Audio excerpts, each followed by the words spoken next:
Ma'am, it is not clear. Ma'am आवाज clear नहीं है। Okay, just a second.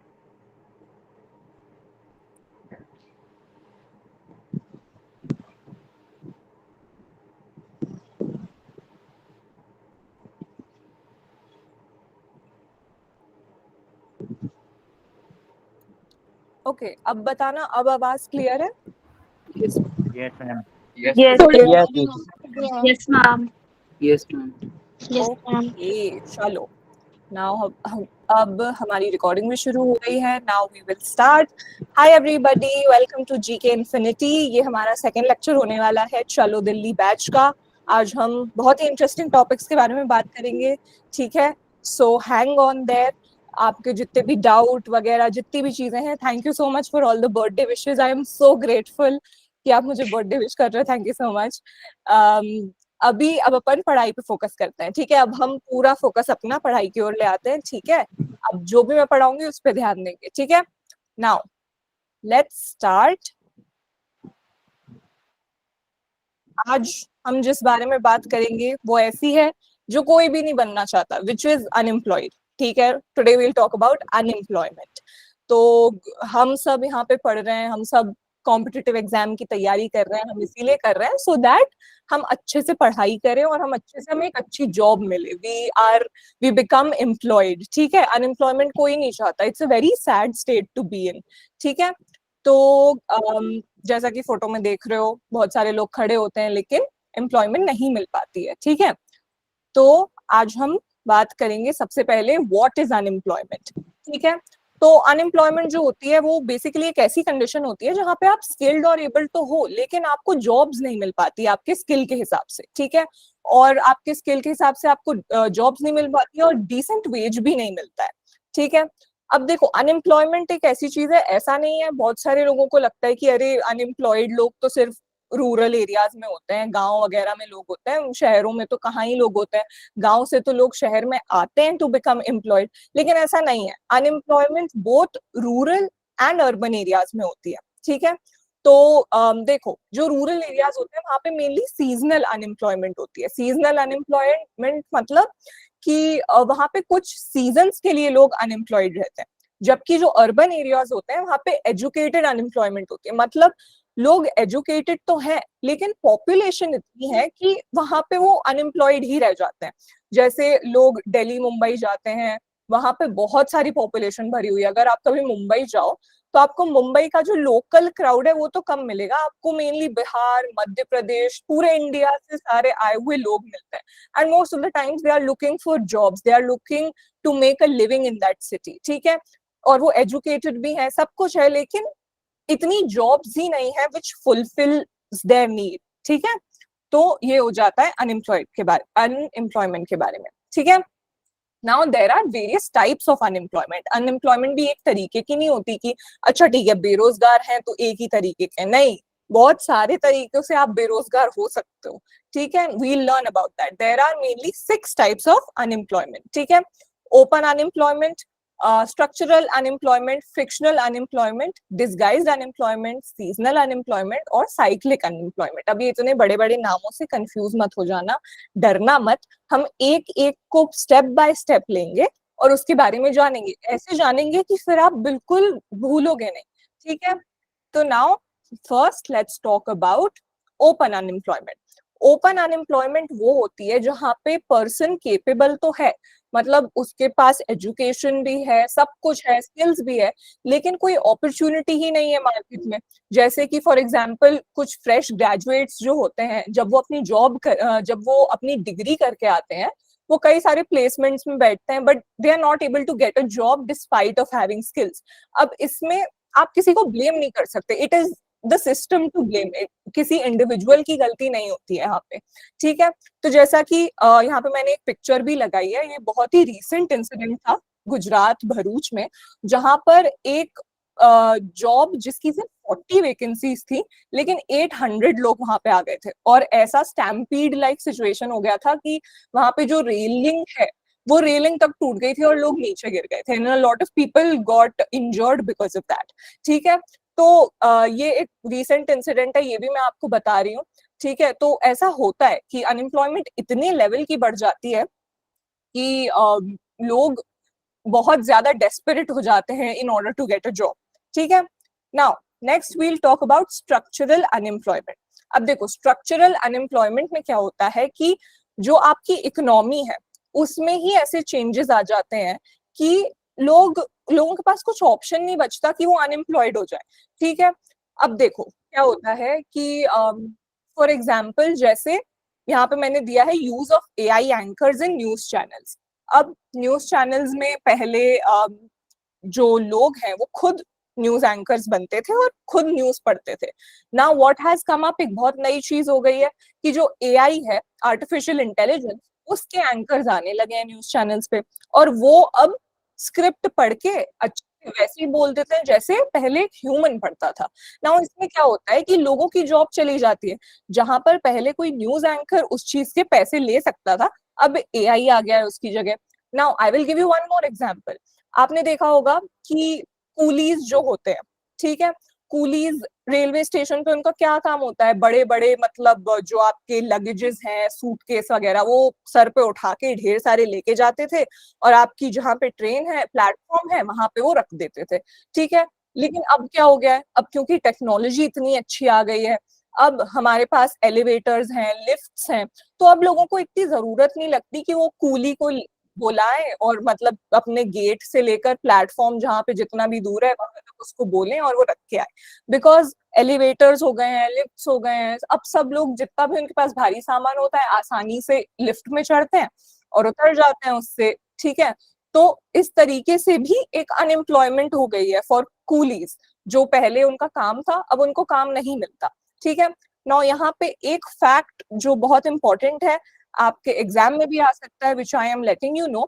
ये जो मैंने फोटो लगाई है, ये डीडी किसान जो न्यूज चैनल नहीं, जो चैनल है डीडी किसान, उसने 2 एआई न्यूज एंकर्स को लॉन्च किया है। जो मेल है उसका नाम है AI Krish and the female one is called as AI Bhoomi. ठीक है, and DD Kisan becomes the first government channel to launch AI anchors. ठीक है, तो ये फैक्ट आप बिल्कुल नहीं भूलेंगे, ये फैक्ट आपको याद रखना है। इससे सीधे सीधे क्वेश्चन बन सकता है। इससे क्वेश्चन ये बन सकता है कि which is the first government channel to launch AI anchors, तो उसका डीडी किसान होगा। या फिर अगर ऐसे आ जाए कि डीडी किसान ने 2 नए न्यूज एंकर्स किए हैं, उनका नाम क्या क्या है, so AI Krish and AI Bhumi, you have to remember this. ठीक है, so this is one important fact that I'm letting you know. Now let's move on to the other kind of unemployment. Next is frictional unemployment. अब देखो frictional unemployment में क्या होता है, इसमें जब कोई इंसान एक रेस्ट पीरियड ले लेता है अपनी स्किल्स को एनहांस करने के लिए। जैसे फॉर एग्जाम्पल अभी अगर मैं स्कूल टीचर हूँ, ठीक है, अब मैं स्कूल टीचर हूँ, मैं केजी 1 के बच्चों को पढ़ा रही हूँ, लेकिन मैं केजी 1 के बच्चों को कितने दिनों तक पढ़ाऊंगी। मेरा ये एम है कि someday I want to become a professor in a college. ठीक है, so then what I do is that I take some time off, I leave my job, जो मैं स्कूल में पढ़ा रही हूँ वो मैं जॉब को मैं छोड़ूंगी।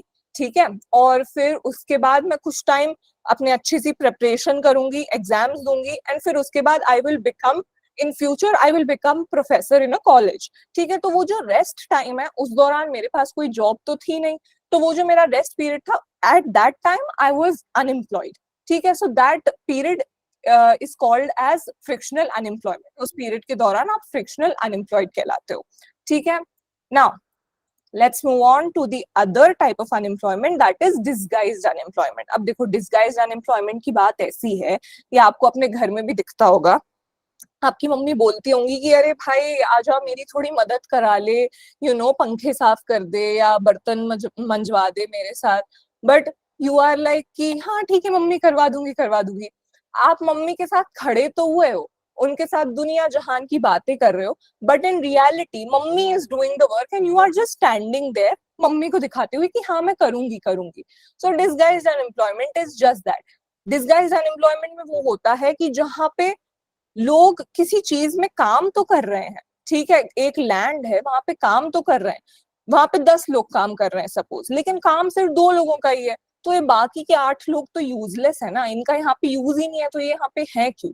ठीक है, तो ये जो यूजलेस वाली चीज है ना, ये कई बार बहुत ही डिफिकल्ट हो जाती है, कई बार बहुत ही ट्रिकी हो जाती है फॉर पीपल टू नोटिस कि लोगों को लगता है अरे इस लैंड पे 10 लोग काम कर रहे हैं, मतलब okay 10 people are employed, but no, in reality only 2 people are employed, because अगर वो 2 लोग भी अपने फुल पोटेंशियल के साथ काम करेंगे तो बाकी 8 की जरूरत नहीं लगेगी उस लैंड पे, ठीक है। So it basically exist in rural areas में ही मेनली ये एग्जिस्ट करता है, ठीक है। और यहाँ पे they are unemployed as the work is not supportive in countries economy और पर्सनल ग्रोथ, मतलब ऐसे में ना तो आप कंट्री की इकोनॉमी में कोई कंट्रीब्यूशन दे रहे हो और ना ही आपकी खुद की पर्सनल ग्रोथ हो रही है, मतलब आप एक बहुत ही डिल्यूजनल जीवन जी रहे हो कि हाँ हाँ मैं काम कर रही हूँ, but in reality you are not doing anything, ठीक है। तो डिल्यूजन में नहीं रहना है, हमें असलियत में काम करना है, ठीक है। Now next let's go to seasonal unemployment, ठीक है। सीजनल अनएम्प्लॉयमेंट नाम से ही समझ में आ रहा है कि एक सीजन होता है और उस सीजन में अनएम्प्लॉयड हो जाते हो आप, ठीक है। तो ऐसा होता है कि it exist when job is available only in a particular season and rest of the time they are unemployed. Agricultural work में ही मेनली ये देखा जाता है। अब देखो जैसे चावल जो है, राइस की जो खेती है वो मेनली बारिश के सीजन में लगती है, ठीक है। बारिश के सीजन में उनका बढ़िया से इरिगेशन हो जाता है, बिकॉज बहुत ज्यादा पानी लगता है राइस के लिए, तो बढ़िया से उसमें मतलब आपका इरिगेशन वगैरह हो जाता है और फिर उसके बाद उसकी कटाई वटाई हो जाती है विंटर्स आते तक एंड इट्स ओवर, ठीक है। नाउ जब समर्स आई उस फार्मर के पास तो अब कुछ है ही नहीं, क्या करेगा वो। Ma'am from this PPT what things we need to note down as a part of static GK, all these, ये आप समझ लो ये सारे स्टैटिक जीके के ही पार्ट है, स्टैटिक जीके इकोनॉमिक्स के ही पार्ट है, ठीक है। तो सीजनल अनएम्प्लॉयमेंट में यही होता है कि बेसिकली कुछ सीजन के दौरान आपको काम नहीं रहता है, जैसे फार्मर की मैंने बात करी थी, उसने राइस लगा दिए लेकिन उसके बाद समर्स के दौरान उसके पास कोई काम नहीं है, so that person is unemployed, so that is seasonal unemployment. Now let's move on to cyclic unemployment. Now this is the last kind of unemployment. इसमें क्या होता है, ये बेसिकली तब एग्जिस्ट करता है जब इकोनॉमी में अप डाउन हो रहे होते हैं। इसमें वर्कर्स की नीड लेस होती है, यहाँ पे कम वर्कर्स लगते हैं, और वो क्यों कम लगते हैं, because production of goods and services कम हो रहा है और डिमांड भी कम हो रही है, ठीक है। जैसा कि आपने देखा होगा बहुत सारी कंपनीज जब लॉस मेकिंग हो जाती हैं तो वो बड़े बड़े ले ऑफ्स करती हैं, Amazon ने किए थे बहुत सारे, बाइजूस ने किए थे बहुत सारे। तो ये सब ले ऑफ्स करती क्यों है, क्योंकि उसकी उन कुछ लोगों की जरूरत ही नहीं है, so the salaries that the company are providing it's a burden on them, उनके ऊपर वो भार होता है कि अरे हमें इतने सारे लोगों की सैलरी देनी पड़ेगी, ठीक है। तो ये सारी चीजें जो है ये साइक्लिक अनएम्प्लॉयमेंट में आ जाती हैं, ले ऑफ्स, ठीक है, because the whole economy is in recession, इसीलिए लोग भी फिर अनएम्प्लॉयड हो जाते हैं, ठीक है। नाउ अब देखो हमारे इंडिया का गोल क्या है। हमारे इंडिया का गोल है कि जो हमारा यूथ है जो ऐसे बैठ के रोता रहता है ना, तो इतना लाइफ खराब हो गया है एकदम, ठीक है, वहां से हमें एकदम फुल ईगो वाला बनना है, एकदम लेवल सबके निकलेंगे, एकदम फुल एम्प्लॉयड बनना है हम सबको, ठीक है। तो ये जो हम जाना चाहते हैं from being sad and depressed to being successful, ये हम पहुंचते कैसे हैं, ठीक है। अनएम्प्लॉयमेंट तो हर जगह फैला है, लेकिन उससे डील कैसे करते हैं, तो डील करने के लिए एम्प्लॉयमेंट जनरेशन स्कीम्स आती हैं जो हमारे इंडिया में चलाई जाती हैं बहुत सारी, जिसके बारे में हम बात करेंगे। अभी तक सब सही है ना, अभी तक किसी को कोई कंफ्यूजन तो नहीं है, समझ में आ रहा है जो मैं पढ़ा रही हूँ, एवरीथिंग इज क्लियर। बता दो फटाफट से चैट में, chat is open right, once again.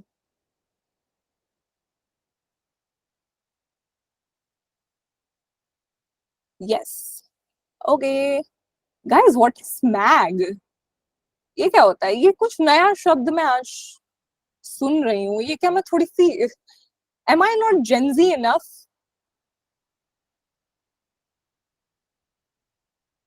Okay sir ने बताया, समझ में आ गया, ओके। ओ गॉड, ये सर आप लोगों के साथ सीक्रेट्स बताते हैं भैया, मुझे तो नहीं पता। मैं एकदम कंफ्यूज्ड होके कि भैया ये स्मैग क्या चल रहा है, ये कौन सा गैंग वर्ड है जो सब लोग कर रहे हो, स्मैग स्मैग, अरे भगवान guys, this is new information, now I will know. Okay चलो, सबको समझ में आ रहा है ना? प्रखर सर की टर्मिनोलॉजी है दीदी। अरे यार, ये प्रखर सर वाली डिक्शनरी अब मेरे को भी ढूंढनी पड़ेगी और उनसे एक स्पेशल क्लास लेनी पड़ेगी कि भैया जो तुम अपनी पू की जनता पार्टी के साथ बातें करते हो वो मुझे भी बताओ, मतलब why are you keeping me in doubt. ठीक है चलो। Okay, disguised unemployment and under employment में डिफरेंस। अंडर एम्प्लॉयमेंट क्या है? मैंने तो आपको डिसगाइज्ड अनएम्प्लॉयमेंट तो देखो वही होता है। अंडर एम्प्लॉयमेंट अनएम्प्लॉयमेंट क्या ही होगा, मतलब अनएम्प्लॉयमेंट तो अनएम्प्लॉयमेंट है, अब उसको अंडर क्या कर दोगे आप? बेरोजगार तो है ही वो इंसान। ठीक है, डिसगाइज्ड अनएम्प्लॉयमेंट अपना वही होता है कि जहां पे आपकी नीड है नहीं वहां पे भी आप मतलब काम कर रहे हो एंड पीपल आर नॉट, मतलब लोग अपने फुल पोटेंशियल पे काम ही नहीं कर पा रहे। अगर मैं चाहूं मैं 8 घंटे की शिफ्ट भी कर सकती हूँ, लेकिन मैं 2 घंटे में ही धीरे धीरे काम कर रही हूँ, बाकी लोग भी धीरे धीरे काम कर रहे हैं। ठीक है, तो ऐसे में ना आपका पर्सनल ग्रोथ हो पाता है ना कुछ हो पाता है। ठीक है, स्ट्रक्चरल अनएम्प्लॉयमेंट। स्ट्रक्चरल अनएम्प्लॉयमेंट के बारे में यही बात थी। स्ट्रक्चरल अनएम्प्लॉयमेंट के बारे में यही बात थी कि यहाँ पे टेक्नोलॉजी ही बदल जाती है, स्ट्रक्चर ही बदल जाता है, तो फिर कुछ काम नहीं होता। मतलब अगर आप नई टेक्नोलॉजी सीखोगे या कुछ करोगे तो आप एम्प्लॉयड हो पाओगे, नहीं तो आप पुराने जैसे ही मतलब नहीं तो आप अनएम्प्लॉयड हो जाओगे। As simple as that. Because अगर हम देखें कि कोई काम कंप्यूटर से होने लगे हैं अब आजकल, और किसी ऑफिस में कंप्यूटर की जरूरत नहीं होती थी, तो जिनको कंप्यूटर नहीं आता, that is a very basic thing. इसीलिए आप अगर कहीं आजकल जॉब लेने भी जाओ, so the skills that they need is आपको एक्सेल आता हो, आपको एमएस वर्ड आता हो, आपको पूरा एमएस ऑफिस का जो पैकेज होता है वो चलाना आता हो, क्योंकि अगर आपको नहीं आता है तो you can not survive in that field. ठीक है, बिकॉज वहां की नीड है। ओके चलो, अब हम आगे बढ़ जाते हैं। अब हमें मेन चीजों के बारे में बात करना है। Ma'am PDF will be provided. यार इसी से देख लो ना, मतलब बढ़िया यूट्यूब पे डल जाएगा। ये क्लास में बैठे हैं अपन, अभी पढ़ो बढ़िया, नोट्स बनाओ, नहीं बनाना मत बनाओ, सुन लो मेरी बात। ठीक है, आगे बढ़े अब अपन। ठीक है, अब अपन ओके, तो मुझे कह रहा है फौज में ज्वाइन हो जाओ भाई। Good, nice idea, thank you. Okay चलो, एम्प्लॉयमेंट जनरेशन स्कीम्स के लिए अब अपन आगे बढ़ते हैं। ठीक है, कोई भी डाउट्स हो और आगे पूछ लेना। अब अपन चैट में कोई बात नहीं करेगा। देखो यार, मैं चैट बंद नहीं कर रही बार बार, आप ही लोग खुद से समझ जाओ ना, मतलब मत मत बात करो। अब अपन पढ़ाई करेंगे। ठीक है दीदी, हमें नोट्स भी बनाने हैं, आपकी मर्जी। आपको अगर लिख लिख के अच्छे से याद होता है, नोट्स बना के पढ़ो। अगर आपको सुन के पढ़ना है और आपको फिर से यूट्यूब पे जाके फिर से एक और बार देखना है, फिर नोट्स बनाने हैं, इट्स योर चॉइस। ठीक है, चिल सीन है एकदम। Okay now let's go. Employment generation schemes पे बढ़ते हैं। तो सबसे पहली एम्प्लॉयमेंट जनरेशन प्रोग्राम जो आता है वो है Mahatma Gandhi national rural employment guarantee act, मनरेगा। ठीक है, एमजी नरेगा। ये बहुत ही फेमस हमारा वो है। ठीक है, एक्ट है। इसमें क्या होता है, अब देखो जो हमारे गांव वाले लोग हैं बहुत टाइम्स अनएम्प्लॉयड रहते हैं, उनके पास काम नहीं होता है, उनके पास इंफ्रास्ट्रक्चर नहीं है, उनके पास चीजें नहीं है, तो वो क्या करें बेचारे, कुछ ना कुछ तो करना पड़ेगा। ठीक है, ठीक है, अब सर को हेलो बोलना बंद करो। ठीक है, अब हम पढ़ाई करेंगे। अब इम्पोर्टेंट बारे में मैं बात कर रही हूँ। ठीक है, यहाँ से क्वेश्चंस आ सकते हैं आपके एग्जाम में। चलो ठीक है, तो एमजी नरेगा ये स्कीम है। इट वाज लॉन्च्ड इन 2005। ठीक है, तो 2005 में ये स्कीम आई थी और मिनिस्ट्री ऑफ रूरल डेवलपमेंट ने ये स्कीम लेकर आए थे। ठीक है, तो ये जो दो मैंने जो यहाँ पे येलो में हाईलाइट करके रखे हैं ना, ये बहुत इंपॉर्टेंट अपने वो हैं, क्या बोलते हैं, पॉइंटर्स। ये आप याद रख लेना कि 2005 में मिनिस्ट्री ऑफ रूरल डेवलपमेंट लेकर आई थी। नाउ अब ये इस स्कीम में बेसिकली होता क्या है? इस स्कीम में बेसिकली ना 100 डेज ऑफ एम्प्लॉयमेंट दी जाती है किसी भी adult member of house hold को। मतलब घर में कोई जैसे बड़ा आदमी है, उसके पास कोई एम्प्लॉयमेंट ही नहीं है, अब उसके पास 4 बच्चे हैं सपोज, और उसको कहीं नौकरी नहीं मिल रही है, तो वो 100 डेज ऑफ एम्प्लॉयमेंट यानी मोर देन 3 मंथ्स उसको काम देती है सरकार। ठीक है, कोई भी छोटा मोटा काम, जैसे कहीं रोड बन रही है तो रोड में सीमेंट उठाने वाला, बोरी उठाने वाला काम, और सीमेंट बिछाने वाला एंड ये सारे जो जो भी काम होते हैं, वैसे ही बहुत सारे तमाम काम होते हैं जो इसके अंदर दिए जाते हैं। इसमें 100 days ऑफ फिक्स्ड एम्प्लॉयमेंट मिलता ही है, मतलब आपको 100 days सरकार काम देती ही है, ठीक है, अगर आप इसके अंदर हो। अब इसमें विमेन भी 1/3 बेनिफिशियरीज थी, विमेन के लिए भी ये स्कीम थी कि विमेन भी इसमें आगे आए और ज्यादा काम करें, उनका भी इससे एम्पावरमेंट हो, ठीक है। और इसमें wages according to minimum wages act 1948 दिया जाता है, ठीक है। तो इसमें आपको वेजेस भी मिलती हैं। कई बार ऐसा भी होता है कि जैसे मनरेगा में बहुत सारे लोगों को 100 days ऑफ एम्प्लॉयमेंट की गारंटी तो दी गई, लेकिन कई बार काम ही नहीं आया सपोज, लेकिन अगर आपका नाम है उस लिस्ट में तो भी आपको वेज मिलेगा डिस्पाइट ऑफ द फैक्ट कि आपको काम मिला या नहीं मिला। If you are in the list you will get a wage. तो ये बहुत ही एक सिक्योर्ड मीडियम हो जाता है for people to earn money. तो ये MG NREGA scheme is very important. ये आपके एग्जाम्स में भी आ सकती है और ये आपके 11th-12th के एग्जाम्स में भी आ सकती है। So always look at studies from a very holistic point of view. ऐसा नहीं कि यार हम सिर्फ इस चीज के लिए पढ़ रहे हैं। थिंक ऑफ स्टडी की अरे वाह ये मेरा जनरल नॉलेज भी बढ़ा रही है, मैं अगर किसी से बात करूंगी तो उनसे भी मैं इन चीजों के बारे में बात कर सकती हूँ। I can bring these up in conversations, I can use this मेरे बोर्ड एग्जाम्स के टाइम भी। पढ़ाई ना बहुत ही होलिस्टिक होती है, एक तरीके से मत देखो एक पैनल व्यू से, पढ़ाई एंजॉय करो यार, मजा आता है पढ़ने में, ठीक है। तो ये एक स्कीम है। Now let's move on to the next one which is Pradhanmantri Kaushal विकास योजना, PMKVY, ठीक है। So this is basically a flagship scheme of Ministry of Skill Development and Entrepreneurship, MSDE होता है, ठीक है। और इसको 2015 में लॉन्च किया गया था, ठीक है। मैंने इसमें जितनी भी स्कीम्स डाली है मैंने क्रोनोलॉजिकल ऑर्डर में डाली है जिससे कि आप कंफ्यूज ना हो। सबसे पहले वाली 2005 की थी, फिर उसके बाद हम 10 साल पीछे आ गए हैं। अब हम प्रधानमंत्री कौशल विकास योजना जो हमारे PM नरेंद्र मोदी ने लॉन्च करी थी 2015 में, उस पे आ गए, ठीक है। यहाँ पे मिनिस्ट्री ऑफ स्किल डेवलपमेंट, कौशल विकास, अगर हिंदी में समझ में आता हो कौशल विकास यानी स्किल डेवलपमेंट, ठीक है। तो ये उसी के बारे में। इसमें देखो क्या क्या चीजें हैं, बुलेट पॉइंट्स के थ्रू अपन जल्दी जल्दी पढ़ेंगे। देखो इंडस्ट्री रेलेवेंट स्किल ट्रेनिंग, इसमें स्किल ट्रेनिंग पे बात की जाती है कि भैया लोगों को पता है आप आजकल BA की डिग्री तो सबके पास है, 10th पास 12th पास तो सब है, लेकिन क्या आपके पास वो स्किल्स हैं जो आपको असलियत में नौकरी दिलवाएंगी? नहीं।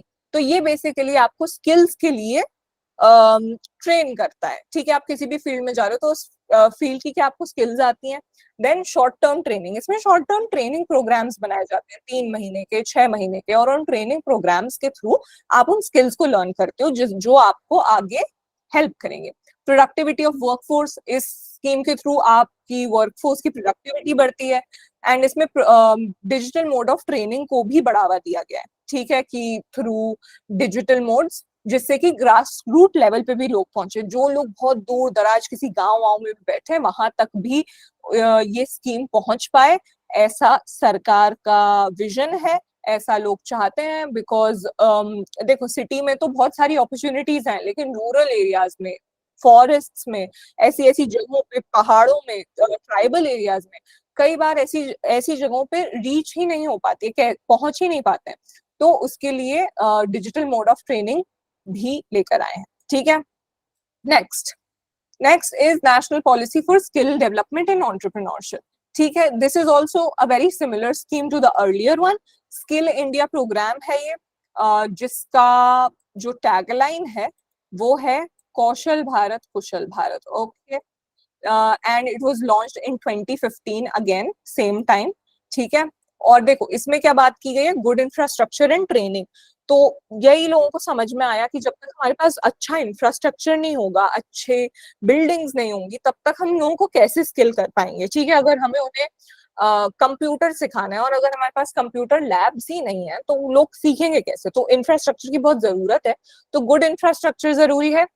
एंटरप्रेन्योर हब्स, ऐसे हब्स जहाँ पे लोग एक साथ आए, बैठें, बातें करें, कुछ नया सोचें, उनको ऐसे ट्रेनिंग प्रोग्राम्स, ऐसे सेमिनार्स कराए जाएं जिससे कि वो चीजें सीखें।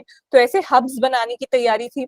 यूथ फोकस्ड, यूथ के लिए फोकस्ड है बिकॉज मेनली अनएम्प्लॉयमेंट उन्हीं में रहता है और उन्हीं को आगे बढ़ना है, तो it is youth focused. And also इसमें विमेन एम्पावरमेंट की भी बात की गई है। तो इसमें इस पॉलिसी के अंदर जो बैचेस लिए जाते थे, इवनिंग और नाइट बैचेस भी लिए जाते थे फॉर विमेन। तो बहुत सारी औरतें ऐसी थी जो दिन में उनको घर का काम करना है, दिन में उनको बच्चे संभालने हैं and stuff.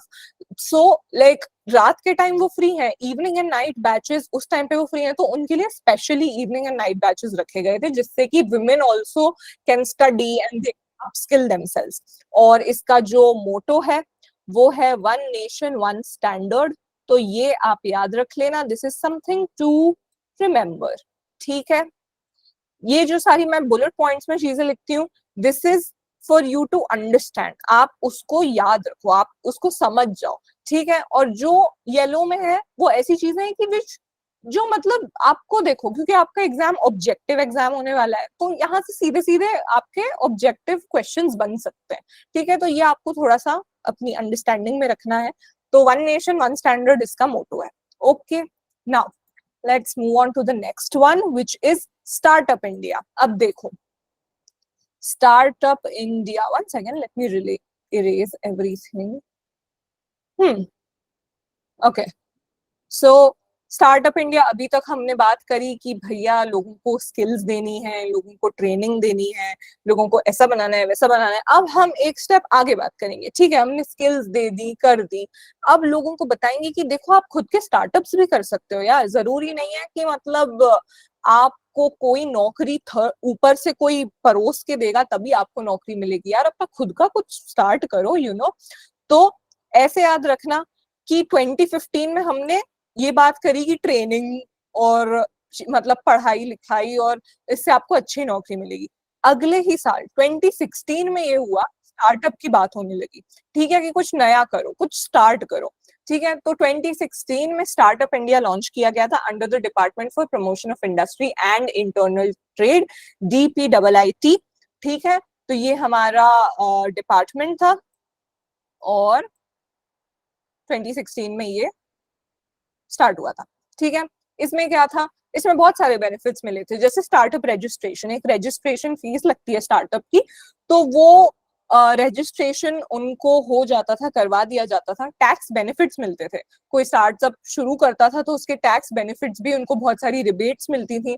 Then fund for startups, FFS was provided, जो एक शुरुआत में इनिशियल फंड लगता है for you to set up startup, वो भी दिया जाता था।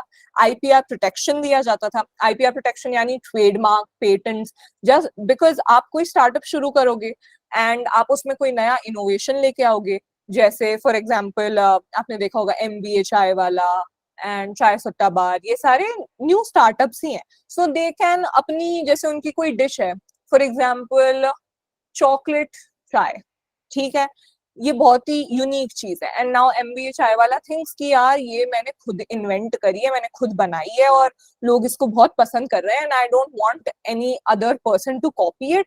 तो IPR प्रोटेक्शन के थ्रू वो उसमें अप्लाई करेगा एंड ट्रेडमार्क एंड पेटेंट के through he will get a trademark, he will get a patent on it and फिर उसके बाद वो उसकी स्पेशलाइज्ड हो जाएगी, फिर वो उसको ऐसे बेच सकता है MBA चाय वाला स्पेशल चॉकलेट चाय।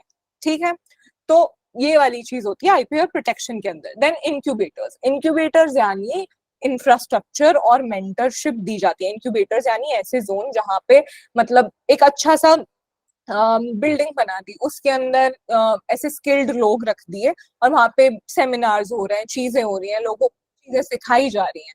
ठीक है, तो and networking and collaboration, in startups में नेटवर्किंग एंड कोलैबोरेशन की बात की गई कि सब लोग साथ आओ, साथ बढ़ो, यू नो, अपने को फाउंडर्स के साथ नई नई चीजें लाओ। और देखो इतने सालों के बाद मतलब हमारे स्टार्टअप्स में हमारे इंडिया में स्टार्टअप्स का इतना ज्यादा बूम आया कि अब आप लोगों का एक बहुत ही फेवरेट शो भी होगा, shark tank India, that is based mainly on startups. ठीक है, मतलब स्टार्टअप्स का इतना बूम आया इंडिया में and that is even my one of my favourite shows because उसमें इतनी सारी नई नई चीजें, इतनी सारी नई नई प्रोडक्ट्स लोग लेकर आते हैं which you can not even think about, but people are making it and they are earning money out of it. ठीक है, तो स्टार्टअप्स इंडिया में काफी बड़े हैं, बहुत सारे लोगों को बेनिफिट भी हुआ है, and even to this day लोगों को बहुत बेनिफिट होता है उससे, ठीक है। So that was about startup. Now next is stand up India. अब स्टार्टअप इंडिया की बात करिए, अब स्टैंड अप इंडिया क्या है? अब देखो, स्टैंड अप इंडिया में बेसिकली स्टैंड अप कॉमेडी नहीं करनी है, बाय द वे, अगर किसी को लग रहा हो तो, ठीक है। उसमें हम बात कर हाँ, तो वो बेसिकली 2016 में आया था, और इसका जो लोगो था, इसका जो मोटो था, वो था एंडेवर एंड प्रॉस्पर, ठीक है। इसमें स्टैंड अप इंडिया में बेसिकली ये होता है कि बैंक लोन प्रोवाइड किए जाते हैं फ्रॉम ₹10 लाख to 1 करोड़ तक, ठीक है। और ये मेनली किन लोगों को किए जाते हैं? ये mainly schedule caste, schedule tribes and women borrowers को दिए जाते हैं to set up green field enterprise. Green field enterprise सुन के कंफ्यूज मत हो जाना। ग्रीन फील्ड एंटरप्राइज वो होती है कि जब आपने कुछ भी सेटअप नहीं किया, it's your first time setting something up, it's your first time launching something, तो वो ग्रीन फील्ड एंटरप्राइज हो जाता है, ठीक है। इसमें बेसिकली जो अपनी रिजर्व्ड कैटेगरीज हैं, schedule caste and schedule tribes and even women, उनके लिए ये स्कीम लाई गई थी जिससे कि वो आगे बढ़े और वो अपनी खुद की चीजें करें, ठीक है। तो इसमें इनको लोन्स प्रोवाइड किए जाते हैं। अब एंटरप्राइज आपकी किसी भी तरीके की हो सकती है, इसमें आप मैन्युफैक्चरिंग कर सकते हो, सर्विस सेक्टर की हो सकती है, एंड एग्रीकल्चर, ट्रेडिंग, किसी भी टाइप की आपकी हो सकती है, and government helps you by providing loans, ठीक है। Stand up India helps you to stand up on your own feet, okay, ऐसे याद रखना। और स्टैंड कैसे कर पाओगे? जब आपको पैसा मिलेगा, आपको पुश मिलेगा, आप खुद से खड़े हो पाओगे, ओके, ठीक है। Now let's move on to the next one, which is new education policy. अब देखो, एजुकेशन पॉलिसी कैसे इंपॉर्टेंट है ये भी पढ़ लेते हैं। एजुकेशन पॉलिसी हमारी लास्ट है। इसमें एजुकेशन पॉलिसी हमारी 2020 में आई थी, कोविड चल रहा था, और गवर्नमेंट ने बोला कि देखो भैया, सब चीजें बदल रही हैं, अब अपनी एजुकेशन पॉलिसी भी बदल ही देते हैं, ठीक है। कोविड का टाइम था, सब घर पे बैठे हुए थे, बहुत सबने दिमाग लगाया, गवर्नमेंट ने भी दिमाग लगाया और न्यू एजुकेशन पॉलिसी लेके आए, ठीक है। अब देखो, इसमें क्या क्या बात हुई? इसमें नेशनल रिसर्च फाउंडेशन सेटअप करने की बात हुई, यानी कि ये बात हुई कि इंडिया में बहुत सारी रिसर्च को बढ़ाना चाहिए, नई नई चीजें इन्वेंट हो, नई नई चीजों पर रिसर्च हो, तो उसके लिए हमें ऐसे फाउंडेशन, मतलब ऐसे इंस्टीट्यूट्स वगैरह सेट करने चाहिए, ठीक है। इसकी बात की गई। इसके अलावा क्या बोला कि स्कॉलरशिप्स भी दी जाएं अंडर प्रिविलेज स्टूडेंट्स को। फिर उसके बाद ओपन डिस्टेंस लर्निंग, यानी कि आप कोई ग्रास रूट लेवल में कोई बच्चा बैठा है बहुत दूर, and they are still getting a course from Delhi University, one of the most esteemed universities of India, ठीक है। तो वो डिस्टेंस लर्निंग के थ्रू वो अपने जहां पे भी बैठे हैं उससे पढ़ रहे हैं, ठीक है। तो न्यू एजुकेशन पॉलिसी में ये सारी नई नई चीजें आई। HEI क्लस्टर्स भी बनाए गए। HEI क्लस्टर्स यानी हायर एजुकेशन इंस्टीट्यूशन, ठीक है, ये है HEI का फुल फॉर्म, और ये क्लस्टर्स बनाए गए, यानी सबको एक साथ लाया गया, और इनमें एक ही तरीके की न्यू एजुकेशन पॉलिसी को लागू कराने के रूल्स आए, जिसमें कि क्या था, जिसमें चॉइस बेस्ड क्रेडिट सिस्टम की बात की गई। मतलब ऐसा नहीं है कि अगर आपने PCM लिया है तो आप सिर्फ फिजिक्स, केमिस्ट्री, मैथ्स ही पढ़ोगे, ऐसा नहीं है कि अगर आपने ह्यूमैनिटीज लिया है तो आप सिर्फ हिस्ट्री, ज्योग्राफी, पॉलिटिकल साइंस ही पढ़ोगे। Whatever you feel like, you can choose those subjects for yourself and study what you want to study. The education policy was made in a way which catered to your needs and nobody else's. कि अगर मुझे bio पसंद है लेकिन मुझे physics नहीं पसंद है तो मैं नहीं चूज करूंगी, I will choose biology and I will choose history.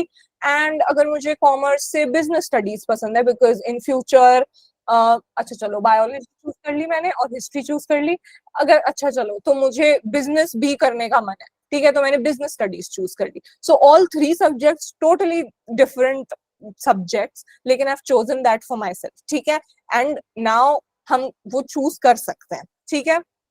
Then उसके बाद एडटेक की बात की गई थी। इसमें एडटेक यानी अपने स्टार्टअप, ऑनलाइन लैब्स, असेसमेंट, जो अभी हम बात कर रहे हैं, जो अभी हम गूगल मीट के थ्रू क्लास ले रहे हैं, this is also an example of edtech, ठीक है। इसमें भी because you are getting education through technology, edtech.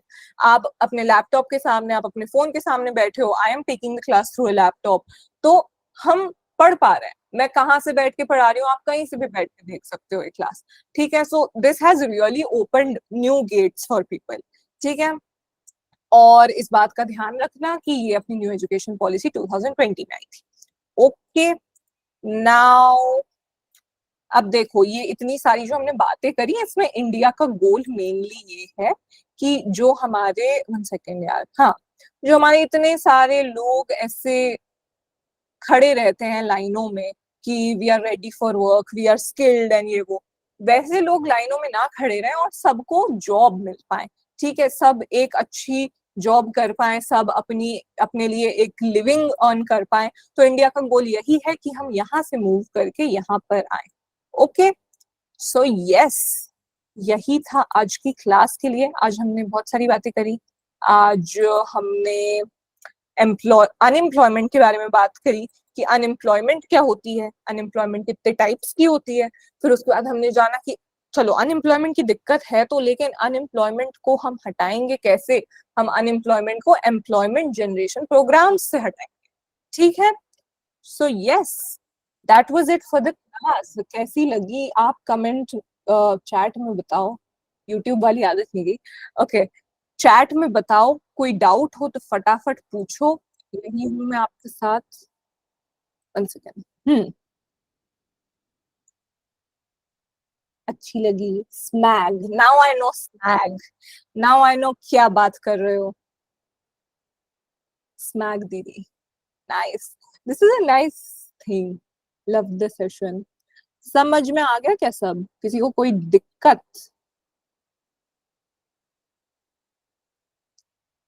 It was helpful. देखो, मैं ना आपके लिए ऐसे टॉपिक्स लेके आई हूँ, मैं इकोनॉमी में ज्यादा डेल्व इन कर जाती तो आप खुद मतलब इतने कंफ्यूज हो जाते, and I don't think it would have been very relevant for your exam also.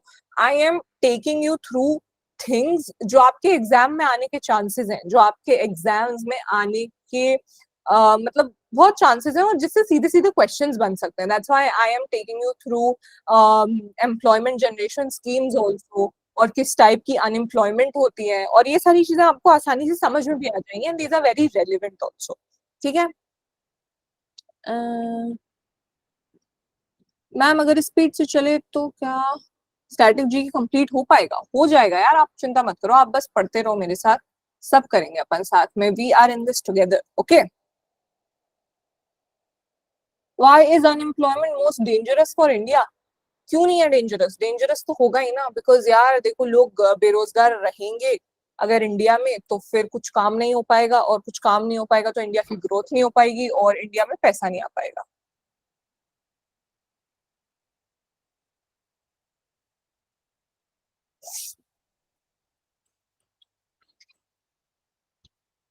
Okay,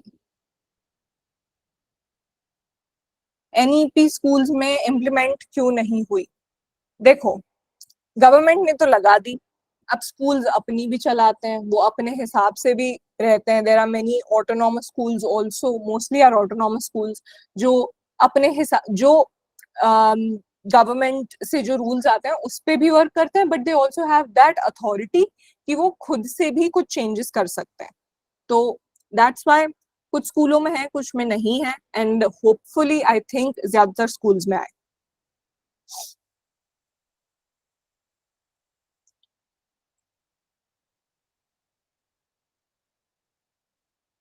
GDP भी इंक्रीज नहीं हो पाएगी, यस, यस आरोही, बिल्कुल। राज, क्या है आपका डाउट, बताओ, मेरा डाउट क्लियर कर दो। ये एसी क्या लिख रहे हो यार? What is AC now? All clear guys, stop talking in these code words. I feel so, I don't know, I feel so confused। क्या क्या है ये ऑल क्लियर? ठीक है यार, तुम लोग की क्या वोकैबुलरी बनी हुई है, मैं नहीं जानती भैया।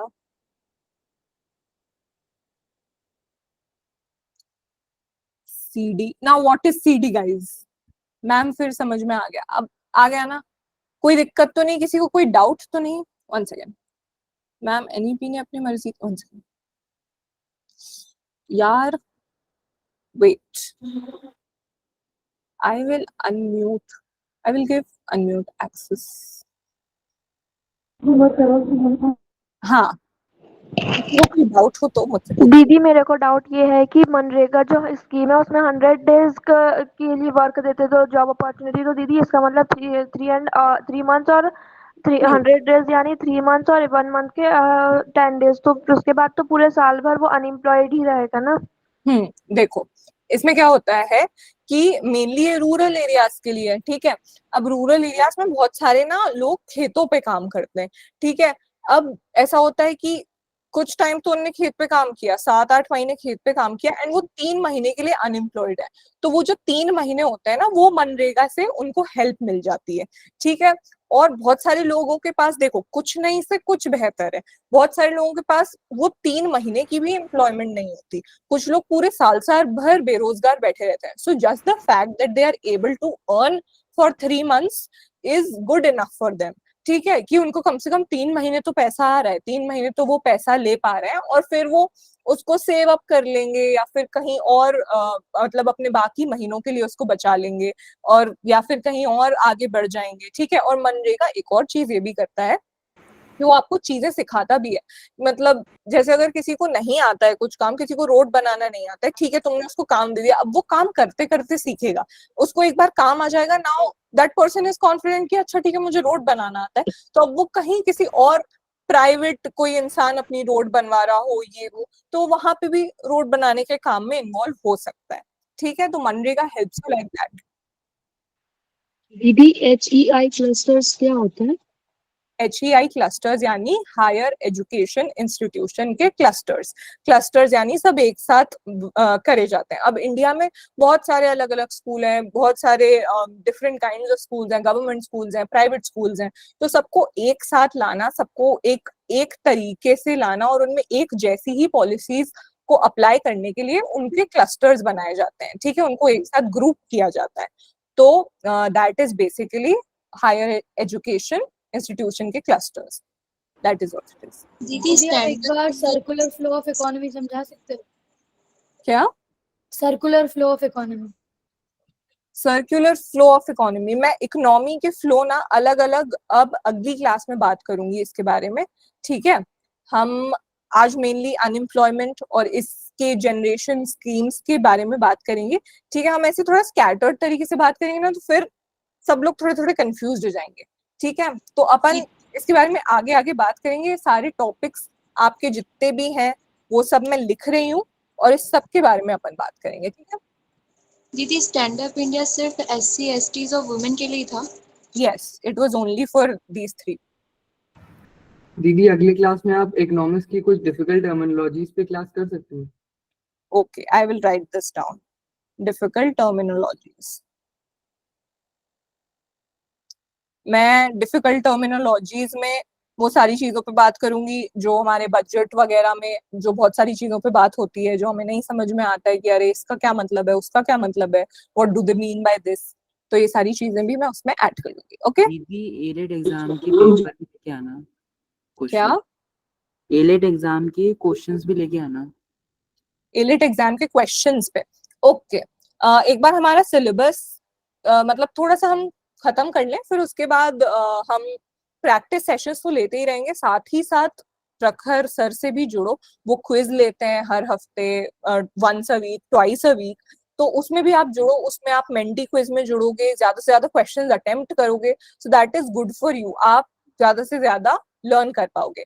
एंड आई नो उसके जो क्वेश्चंस होते हैं वो मेनली करंट जीके पे होते हैं, एंड स्टैटिक जीके वाले भी मैं आपके साथ लूंगी। अपन प्रीवियस ईयर क्वेश्चंस भी देखेंगे, और भी जो आ सकते हैं potential questions, we'll talk about that also. Okay दीदी। ओके दीदी ओपन डिस्टेंस लर्निंग और एडटेक में क्या डिफरेंस होता है? दीदी डिजिटल ट्रेनिंग और बता दो। हाँ राज, कौन सी चीज? Digital training.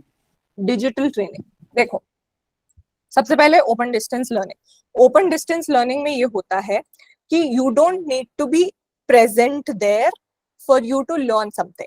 जैसे फॉर एग्जाम्पल अगर मुझे कैम्ब्रिज से पढ़ना है but it's not feasible for me, मेरे पास इतने फंड्स नहीं है, इतना पैसा नहीं है for me to go to that place, go to a foreign country, get my visa approved and ये सब। तो मैं डिस्टेंस लर्निंग चूज कर सकती हूँ, यानी कि मैं जहां पे बैठी हूँ मैं वहीं पे बैठी हूँ and I am still able to learn through distance learning. Distance learning में ये होता है कि आपको बेसिकली कोई एक इंस्टीट्यूशन होता है, वो ऐसे प्रोग्राम्स कराते हैं, ठीक है, दिल्ली यूनिवर्सिटी, बनारस हिंदू यूनिवर्सिटी, ये बड़े बड़े इंस्टीट्यूशन होते हैं जो एक सेट ऑफ ऐसे प्रोग्राम्स होते हैं उनके डिस्टेंस लर्निंग के, एंड आप उसमें एनरोल कर सकते हो एंड फिर आप पढ़ सकते हो। एडटेक इज वेरी जेनेरिक, ठीक है, एडटेक में सारी चीजें आ जाती हैं, एडटेक में आपके यूट्यूब वीडियोस भी आ जाते हैं, एडटेक में जो हम क्लासेस लेते हैं वो भी आ जाती हैं, ठीक है। बट अब आप ऐसे देखोगे तो डिस्टेंस लर्निंग तो ये भी है, लेकिन डिस्टेंस लर्निंग एक इंस्टीट्यूशन देता है, एक ऑथराइज्ड इंस्टीट्यूशन देता है और वो आपको वो चीज प्रोवाइड करता है। And edtech basically is all about कि टेक्नोलॉजी के थ्रू एजुकेशन, Zoom क्लासेस के थ्रू एजुकेशन, लैपटॉप्स के थ्रू एजुकेशन, स्क्रीन्स एंड ये सब जो नई नई चीजें हैं उनके थ्रू एजुकेशन, ठीक है। और डिजिटल ट्रेनिंग की बात आपने करी थी राज, डिजिटल ट्रेनिंग में भी यही बात होती है कि आजकल स्मार्टफोन सबके पास है, इंटरनेट की भी रीच है, सो कोई भी इंसान दिल्ली में बैठ के सेमिनार ले रहा है एंड उसको कोई नॉर्थ ईस्ट का इंसान एकदम बहुत ही दूर दराज में बैठ के भी क्लास मतलब वो सेमिनार ले सकता है।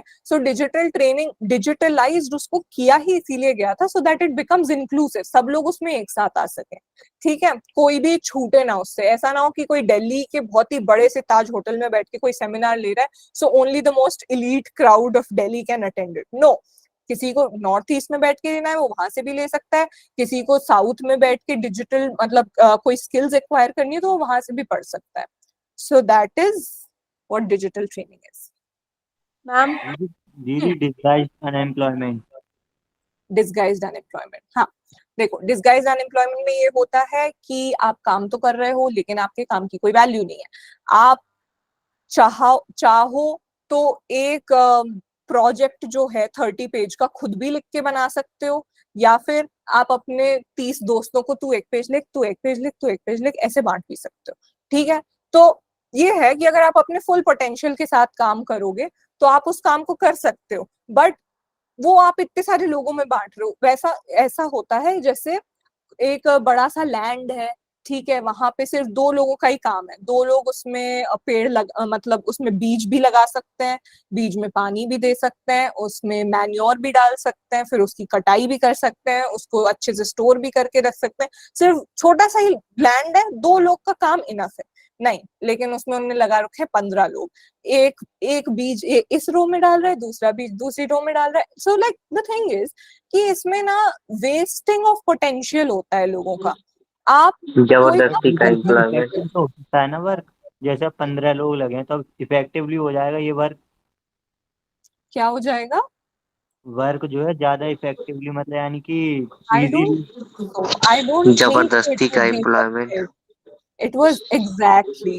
I don't think so it would be effective because अगर आपको पता है कि ये 2 लोगों का ही काम है, इसमें 2 लोग ही हैं, तो आप फुली उस काम को करोगे। अगर आपको पता है ठीक है 15 लोग हैं तो मैं क्यों अपना पूरा करूं, ठीक है मैंने अपना खाया फिर मैं जा रहा हूँ घूमने, दैट इज नॉट इफेक्टिव। और वो जो 2 लोग का काम 2 लोग ही करें और बाकी लोग बाकी चीजें करें ना, बाकी सेक्टर्स में जाए, बाकी अपनी स्किल्स को डेवलप करें, तो ऐसे में सबका ग्रोथ होगा, सबका पर्सनल ग्रोथ होगा और कंट्री का भी ग्रोथ होगा इससे। दीदी फ्रिक्शनल अनएम्प्लॉयमेंट में क्या होता है? फ्रिक्शनल अनएम्प्लॉयमेंट में बेसिकली फ्रिक्शनल अनएम्प्लॉयमेंट में बात ये होती है कि आपका जो रेस्ट टाइम है वो फ्रिक्शनल अनएम्प्लॉयमेंट होता है। यानी कि मैंने एक जॉब छोड़ी, मुझे दूसरी जॉब पे जाना है, लेकिन मैं इस टाइम पे दूसरी जॉब के लिए एलिजिबल नहीं, मुझे वो टाइम ऑफ लेना पड़ेगा, मुझे दूसरी जॉब के लिए पढ़ाई करनी है और मुझे एक ट्रेनिंग के थ्रू ही दूसरी जॉब मिल पाएगी, तो मैं उस टाइम पे अनएम्प्लॉयड हूँ। तो that is frictional unemployment, the rest time which is taken. Ma'am static GK को रिवाइज कैसे करना है? स्टैटिक जीके को रिवाइज, देखो ये है, स्टैटिक जीके को जितना समझने की कोशिश करोगे ना उतना है, मतलब रिवीजन की फिर जरूरत नहीं लगेगी। आप स्टैटिक जीके को समझो इन जनरल, ठीक है, कि अच्छा हम अनएम्प्लॉयमेंट के बारे में बात कर रहे हैं, अच्छा आज हमने इतने अलग अलग टाइप के अनएम्प्लॉयमेंट पढ़े, और उसको जैसे आप करंट अफेयर्स पढ़ते हो, स्टैटिक जीके को फिर भी कम रिवीजन की जरूरत लगती है, ठीक है। तो आप अगर किसी चीज को अच्छे से समझ लोगे, फिर आप उसको एक बार थोड़े थोड़े टाइम में एक बार देख भी लोगे, पलट भी लोगे अपने नोट्स, तो it would be easier for you to remember. तो मैम ज्यादा रिवीजन की जरूरत नहीं लगती, बट जस्ट दीदी समझ। फ्रिक्शनल और सीजनल दोनों सेम सेम है ना? नहीं, फ्रिक्शनल और सीजनल सेम नहीं है। फ्रिक्शनल में ये होता है कि रेस्ट टाइम है, ठीक है। मुझे अपनी पुरानी जॉब में 30,000 मिल रहे थे, मुझे 1 लाख वाली जॉब में जाना है, ठीक है। तो मैंने वो टाइम ऑफ लिया है कि मैं वो 1 लाख वाली जॉब के लिए प्रिपेयर करूं। सीजनल में ये होता है कि मेरे को सिर्फ इतने ही सीजन का काम है, दूसरे सीजन में मुझे काम ही नहीं मिल रहा। मैंने सिर्फ राइस की खेती लगाई और वो खत्म हो गई विंटर्स तक। अब समर के टाइम मेरे पास कुछ काम ही नहीं है। मैं चाहती हूँ कि मेरे पास कुछ काम हो, लेकिन दैट इज ओनली सीजनल। ये टूरिज्म में भी होता है। अगर आप फॉर एग्जांपल देखो केदारनाथ बद्रीनाथ के, तो केदारनाथ के जब तक मंदिर खुले रहते हैं, ओनली तब तक ही वहां के आसपास वाले लोगों की दुकानें चलती हैं, वो टाउन चलता है। After the gates have been closed, ये जो बारिश वारिश का मौसम आता है, ज्यादा लोग जाते नहीं है, टूरिज्म बंद हो जाता है, होटल्स बुक नहीं होते हैं, तो वहां पे भी लोग अनएम्प्लॉयड हो जाते हैं, वहां पे भी लोगों को मतलब पैसे नहीं मिल पाते हैं। So this is what is seasonal unemployment. Ma'am दीदी अगर कोई सीजनल का है, अब जैसे रेस्ट पीरियड है उसका, और वो रेस्ट पीरियड में अपने आप को स्किल कर ले, तो वो फ्रिक्शनल कहलाएगा या फिर तब भी वो सीजनल ही रहेगा? क्या? जैसे कोई अगर सीजनल अनएम्प्लॉयमेंट है और उसका हम्म रेस्ट पीरियड चल रहा है, और वो उस हम्म रेस्ट पीरियड में अपने आप को मतलब स्किल वो कर लेता है, अपनी स्किल अपग्रेड, तो वो हम्म फ्रिक्शनल कहलाएगा या फिर सीजनल? सीजनल के दौरान अपनी स्किल अच्छी कर ले और जो पहले काम कर रहा था उससे अच्छा हो जाए, तो अच्छा है। द एंड रिजल्ट मैटर्स, ठीक है। अगर आप सीजनल के जो अनएम्प्लॉयड वाले स्टेज में कुछ नहीं कर रहे हो, बस बैठे हुए हो, आप अपनी स्किल्स भी नहीं बढ़ा रहे हो, तो फिर वो अनएम्प्लॉयमेंट ही है, ठीक है। और फिर you are going back to doing the same work, so that is seasonal only. If you are using that time जब आप अनएम्प्लॉयड हो उसमें कुछ अच्छा करने के लिए, and you are going back to doing something better than जो आप पहले कर रहे थे, तो वो फ्रिक्शनल अनएम्प्लॉयमेंट हो जाएगा। कि ठीक है, आपने उस टाइम को प्रोडक्टिव यूज किया, ठीक है। हेलो मैम मैम मुझे एक डाउट है, जैसे क्लास 12th की जो ज्योग्राफी की बुक है उसमें स्टैंडर्ड सेंसस डेफिनेशन दिया, उसमें मार्जिनल वर्कर दे रखा है, उसकी जो लिमिट है वो 183 लेस देन है, तो वो सीजनल में आएगा या फिर अलग है? 183 लेस देन क्या मतलब? Working days. ये आप किसकी बात कर रहे हो? Gender census? नहीं ma'am, standard census definition for working population. तो उसमें 183, यार इसका मुझे थोड़ा आइडिया नहीं है। मैम मैंने अगर मैं कैमरा ऑन करके दिखा सकता हूँ आपको, 1 मिनट। तो मुझे बुक कैसे दिखेगी यार? मैम हम एक एग्जांपल दें, आप थोड़ा मैम ये समझा रहा। देंगे? किस चीज का एग्जाम्पल? जैसे यहाँ पे अभी फ्रिक्शनल एम्प्लॉयमेंट बोली है, तो अगर हम कह रहे हैं कि जैसे आप एक डिस्गाइज्ड एम्प्लॉयमेंट हो रही है और एक फील्ड में 10 लोग का काम है और वहाँ पे 20 लोग काम कर रहे हैं, तो ये एक तरीके से फ्रिक्शनल एम्प्लॉयमेंट भी है, तो है कि बस हम लोग को दिख रहा है, प्रिटेंड हो रहा है कि वो लोग काम कर रहे हैं, वो असल में एम्प्लॉयड नहीं है। तो ये भी, ये देखो ये कौन सा एक तरीके से एग्जाम्पल पड़ता है? फ्रिक्शनल, देखो ये एक तरीके से फ्रिक्शनल नहीं होगी, क्योंकि डिस्गाइज्ड अनएम्प्लॉयमेंट में लोगों को ही नहीं पता है कि भैया हम इनफ काम नहीं कर रहे हैं। लोगों को ही नहीं समझ में आ रहा है कि जो हम काम कर रहे हैं वो 2 लोग भी कर सकते हैं। लोग बैठे हुए 10 लोग लगे हुए हैं उस काम को करने में, ठीक है। फ्रिक्शनल में ये होता है जैसे पर्सन डिस्गाइज्ड नोज। एम्प्लॉयमेंट में उन लोगों की, हाँ मैम डिस्गाइज्ड एम्प्लॉयमेंट में उनकी यूटिलिटी कम हो जाती हाँ, है, लाइक हम ये कह डिस्गाइज्ड सकते हैं। अनएम्प्लॉयमेंट में उनकी यूटिलिटी कम हो जाती है, और जब तक इंसान उससे निकलना नहीं चाहे तो वो उसी के जाल में फंसा रहेगा। फ्रिक्शनल अनएम्प्लॉयमेंट में होता ये है कि यार the person knows, the person has that potential and they know कि I can do something better and I would do something better. I have taken this time off, यहाँ पे मैं अनएम्प्लॉयड हूँ, लेकिन यहाँ पे मैं कुछ ऐसी चीज कर रहा हूँ जो मुझे आगे के लिए सेट करेगी, जो मुझे आगे के लिए एक अच्छी चीज देगी। सो that is frictional unemployment. Ma'am basically fixed ठीक है मैम। दी ओपन अनएम्प्लॉयमेंट क्या होता है? ओपन अनएम्प्लॉयमेंट ये होता है जो अपना नॉर्मल अनएम्प्लॉयमेंट होता है कि जहाँ पे मतलब आप स्किल्ड तो हो, आपके पास सब चीज है, लेकिन जॉब ही उतनी नहीं है। जॉब ही जैसे 10 निकली है, लेकिन उसके लिए 50 लोग आ गए, ठीक है, और उसमें से सिर्फ 10 लोग ही चूज हो पाए। अब ऐसा नहीं है कि बाकी 40 were not skilled enough, even they were, but the 10 that was selected must be a little more than them, ठीक है। तो इतनी जैसे कि वेकेंसीज नहीं होती जितनी मतलब जितने लोगों को जॉब चाहिए होती है। जैसे कॉम्पिटिटिव एग्जाम मैनिपुलेशन। वगैरह। हाँ एग्जैक्टली, वेरी गुड। जैसे कॉम्पिटिटिव एग्जाम में भी यही होता है, only a few get selected there. Cyclical employment क्या होता है? साइक्लिकल अनएम्प्लॉयमेंट, देखो साइक्लिकल अनएम्प्लॉयमेंट में बात ये होती है कि वहां पे लोगों का ले ऑफ होता है, यानी इकोनॉमी ही इतनी नीचे चल रही होती है, मतलब देश के ही इतने बुरे हाल हो रखे होते हैं कि वो इतने लोगों को काम पे रख ही नहीं सकते।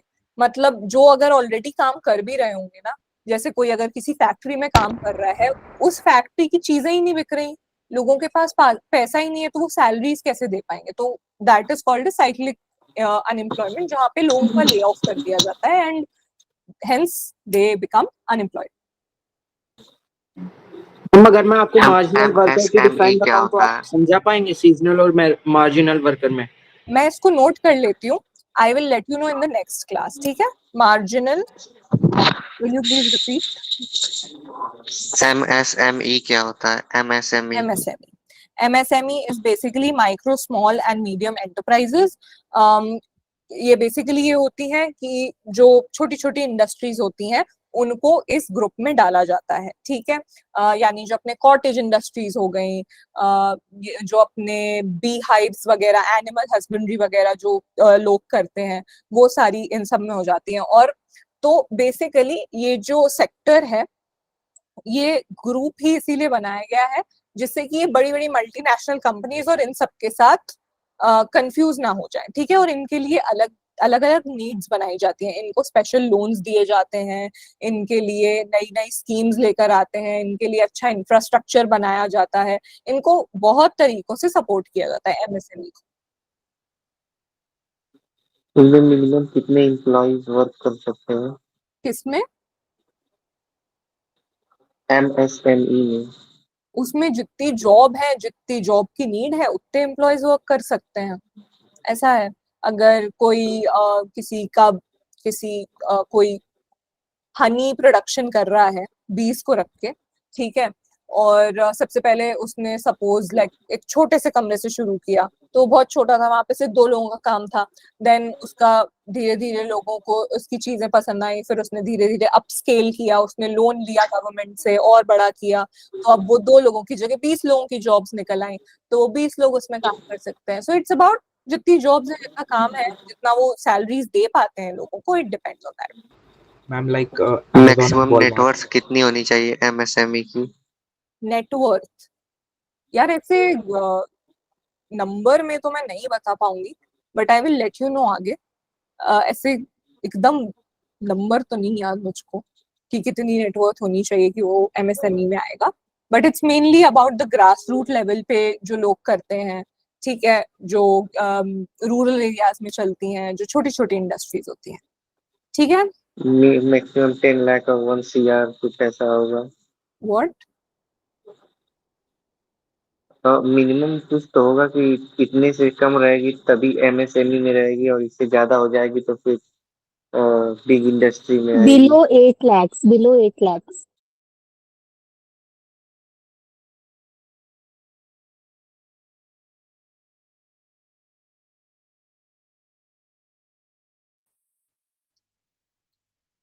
एनी एल्स, कोई डाउट? कैसा लगा आज का सेशन? सब समझ में आया कि नहीं? अगले सेशन में आप क्या चाहते हो, मैं क्या पढ़ाऊं, ये सारी चीजें भी मुझे बताओ। About stocks. About stocks, okay, ठीक है।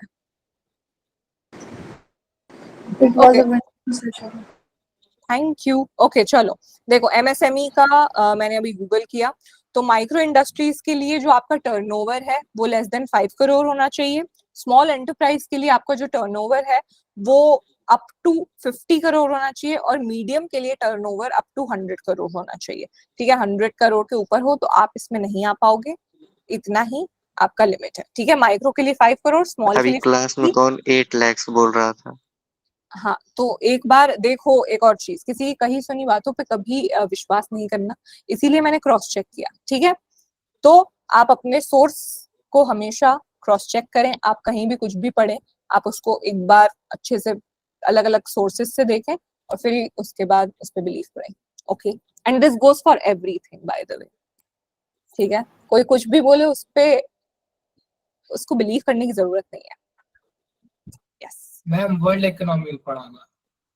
बिल्कुल यार, वर्ल्ड इकोनॉमी तो मैं पढ़ाऊंगी। I love talking about world economy. उसमें हम ग्लोबल रिसेशन के बारे में भी बात करेंगे, 2008 में जो हमारा हुआ था ब्रेकडाउन, उसके बारे में भी बात करेंगे। I will write this down. Okay, budget explain कर दीजिए मैम, बजट। यार बजट प्रखर भैया ने किया है, आप लोग देखो यार, यूट्यूब चैनल है, कैसे जाओ चेक करो। बजट प्रखर हम्म। भैया ने पढ़ाया है। हाँ, और क्या, चेक करो, जीके इन्फिनिटी पे जाओ, सर्च करो। बजट प्रखर भैया ने बहुत ही बढ़िया तरीके से एक डिटेल्ड वीडियो बनाया है, और जब बजट आया था तभी बनाया है। ठीक है, तो आप जाके चेक करो, बढ़िया पढ़ो उसमें। ठीक है, ओके, आया सबको समझ में? एनी एल्स, कोई डाउट? सब क्लियर? स्मैग लिख दो एक और बार। यस दीदी। Yes ma'am. समझ में आ गया। मैम टैक्सेस पे क्लास, ओके, टैक्सेस पे ले लेंगे, indirect tax, direct tax, taxes पे तो आने ही वाली है बिल्कुल। ठीक है, ओके, चलो, that was it for the class guys. अब हम मिलते हैं अगले थर्सडे नई चीजों के साथ। ठीक है, आपको कोई भी कंफ्यूजन हो, यूट्यूब पे भी ये वीडियो आपको अवेलेबल हो जाएगा जस्ट कुछ घंटों के बाद, 1-2 घंटे के बाद, और आप वहां पे भी चेकआउट कर सकते हो। बढ़िया बढ़िया कमेंट लिखो, जो भी आपको डाउट है, कुछ भी है, अच्छा लगा सब बताओ, कोई रिकमेंडेशंस है वो बताओ। We are here for you. प्रखर sir and me, both of us are here for you. कोई टेंशन लेने की बात नहीं है, एकदम बढ़िया तरीके से, मक्खन तरीके से आपका जीके हो जाएगा। ठीक है,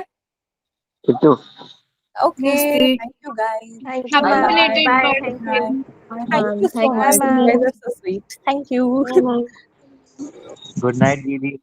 good night, thank you. Bye दी। bye बाय bye, दी, thank you, bye. bye, bye bye. Bye दीदी। bye bye.